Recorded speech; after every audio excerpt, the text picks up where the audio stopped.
ये उनका इंटरनल मामला है। जहां तक कन्हैया कुमार जी का सवाल है, मैं ऐसा समझता हूं कि वो बिहार में कांग्रेस के सबसे प्रभावशाली नेताओं में है। वो चाहे कांग्रेस में हो, लेकिन मुझे कहने में कोई गुरेज नहीं है कि कांग्रेस में जितने नेता बिहार में हैं उसमें अगर किसी में प्रतिभा है तो कन्हैया कुमार उन चंद नेताओं में है जिसमें प्रतिभा है, कुछ कर सकते हैं। और अगर कांग्रेस उनका इस्तेमाल बिहार में नहीं कर रही है तो ये दिखाता है कि जो बात हम लोग कहते हैं कि कांग्रेस बिहार में आरजेडी की पिछलग्गू पार्टी है और आरजेडी का जो नेतृत्व है वो कन्हैया कुमार जैसे लोगों से इतना घबराता है कि वो सोचता है कि कोई नया आदमी आ जाएगा तो हमारे नेतृत्व को चुनौती हो जाएगी या हमारे पिछलग्गू बनकर वो हमेशा नहीं रहेगा। इसलिए आरजेडी वाले नहीं चाहेंगे कभी कि कन्हैया कुमार जैसे लीडर कांग्रेस में या उस तरह के और भी जो काबिल लड़के हैं वो कांग्रेस में कभी सक्रिय हों।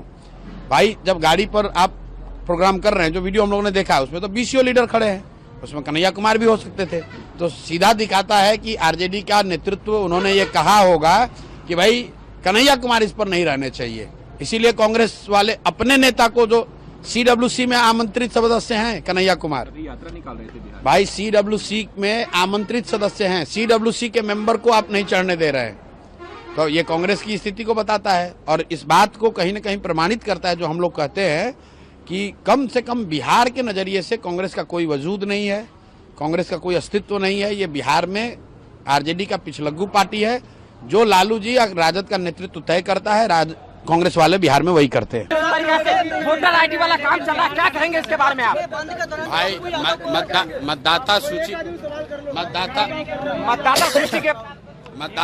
मतदाता सूची को लेकर जन सुराज ने, मैंने बिल्कुल स्टांस क्लियर किया है। मतदाता सूची में जिस तरह के रिवीजन की बात इलेक्शन कमीशन कर रहा है वो सीधे तौर पर सत्तारूढ़ दलों को मदद होगी उससे। और ये मदद करने की कोशिश क्यों हो रही है? क्योंकि सबसे बड़ा खतरा इस बार एनडीए को, भाजपा, नीतीश को उन प्रवासी बिहारियों से है जो कि इस बार बिहार में जब छठ और दिवाली में घर आएंगे तो उन्होंने जिस परेशानी में, जिस मजबूरी में बिहार को छोड़ा है, जो पलायन का जो दंश उन्होंने झेला है, इस बार जब वो वापस आएंगे तो इस सत्ता में सत्ताधारियों को उखाड़ कर फेंकेंगे। उनका नाम हटाने के लिए एक तरह से षड्यंत्र करके ये काम किया जा रहा है। वरना ये बताइए कि इसी इलेक्टोरल रोल से जो इलेक्शन कमीशन ने बताया है, साल भर पहले अभी देश में चुनाव हुआ है, लोकसभा का चुनाव हुआ है, तो अगर वो इलेक्टोरल रोल ठीक नहीं था तो क्या मोदी जी का चुनाव भी ठीक नहीं था? क्या मोदी जी भी फिर से अपना चुनाव कराएंगे?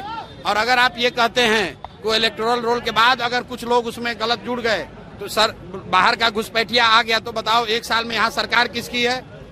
भाई, पिछले लोकसभा चुनाव के बाद से सरकार भी यहाँ एनडीए की है, तो नए घुसपैठिए शरणार्थी आए कहाँ से आए? खेमका जी के मर्डर के बाद दिलीप जायसवाल का अभी पोल खुलना शुरू हुआ है, अभी पहली किस्त जारी किए हैं, अभी मुंह बंद हो गया, अब अभी नहीं खोलेंगे मुंह तो फिर दूसरा किस्त जारी करेंगे। आप बताइए, रुको यार,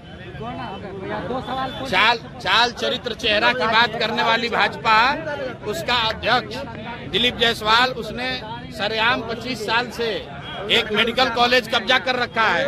उन पर मर्डर जैसे संगीन अपराध का उन पर आरोप है और भाजपा ने उनको अध्यक्ष बना रखा है। और उस भाजपा से आप और हम अपेक्षा करते हैं कि वो बिहार को सुधार देंगे, क्राइम को कंट्रोल करेंगे। गर्मियों की छुट्टी होने वाली थी, मेरे पापा आने वाले थे तो हम लोग सभी खुश थे। तो मैं बेड पे चढ़ के डांस कर रहा था, लेकिन वो पहले ही आ गए।